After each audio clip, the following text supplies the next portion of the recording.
John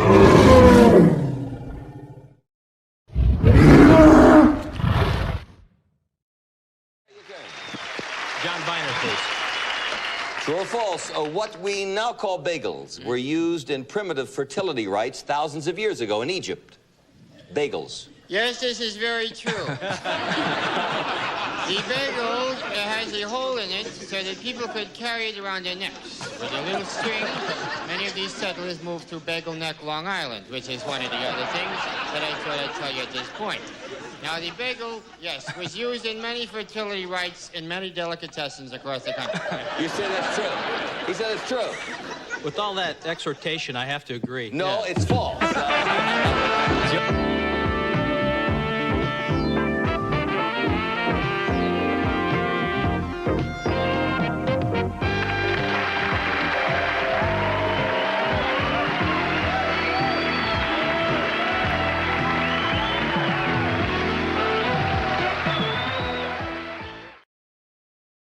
Though many people may not know his name, chances are you've seen or heard him before through his extensive library of work. From his early comedy career doing impressions, to his small supporting roles in movies and television, to his voice work in short films and cartoons, to hosting a variety show in the 70s and hosting his own comedy show in the 80s. His career spans nearly 6 decades, and he's still working today, with his latest role coming in 2022 in a film called DOA by Kurt St. Thomas. Join us as we take a look at the life and career of John Byner.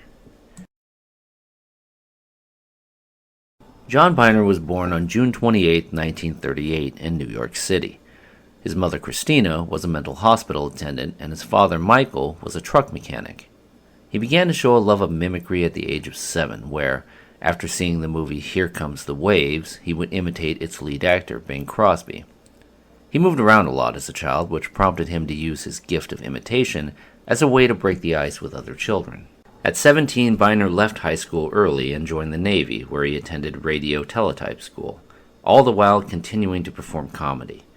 After leaving the Navy, Byner started his comedy career by performing in Greenwich Village at the Village Vanguard. His big break would come when he was invited onto The Ed Sullivan Show in 1967, where he did several impressions, including one of Sullivan himself. In 1967, Byner had a guest spot on the popular TV show Get Smart, where he played a chaos agent who made a phone call to the Chief of Control, mimicking then-President Lyndon B. Johnson. In 1970, he was given the job of hosting a musical variety show called Something Else. This led him to hosting his own self-titled comedy show, the John Byner Comedy Hour, in 1972, where his friend and fellow comedian Bob Einstein created the famous Super Dave Osborne character, a satirical version of the famous motorcycle daredevil Evel Knievel. From there were several television guest spots on The Odd Couple, Hawaii Five-0, The Practice, and a memorable role in the hit television comedy Soap, where he played a detective named Donahue who falls in love with his client Jessica Tate, played by Katherine Helmond. He also appeared several times in The Carol Burnett Show, most notably for doing his Donald Duck impression. Then in 1980, Byner got a chance to host his own comedy show again. Produced by CTV, the Canadian sketch comedy show was named Bizarre and ran until 1986. This was my first introduction to John Byner as a child.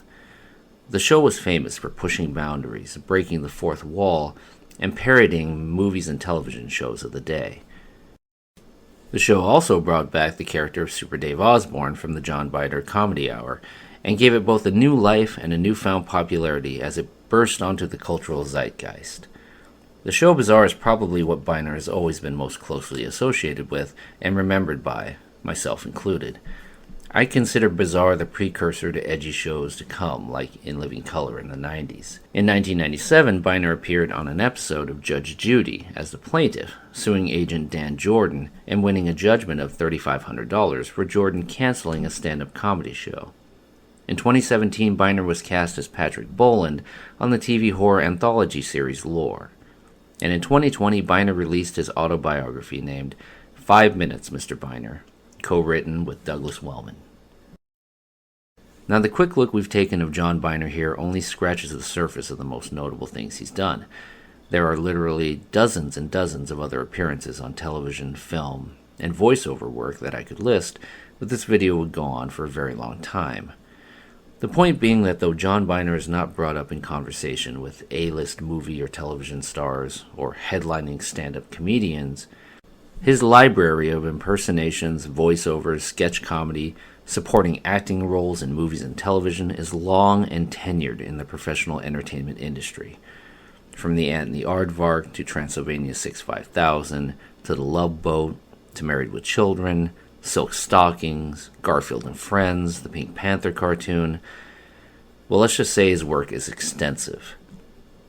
As I said at the beginning, though you may not know who John Byner is, or only remember him from a show like Bizarre, chances are you've seen him in several things you've watched over the years. His work has bled into just about every form of entertainment, and I, for one, am glad for his contributions. Good night and drive carefully. Thank you.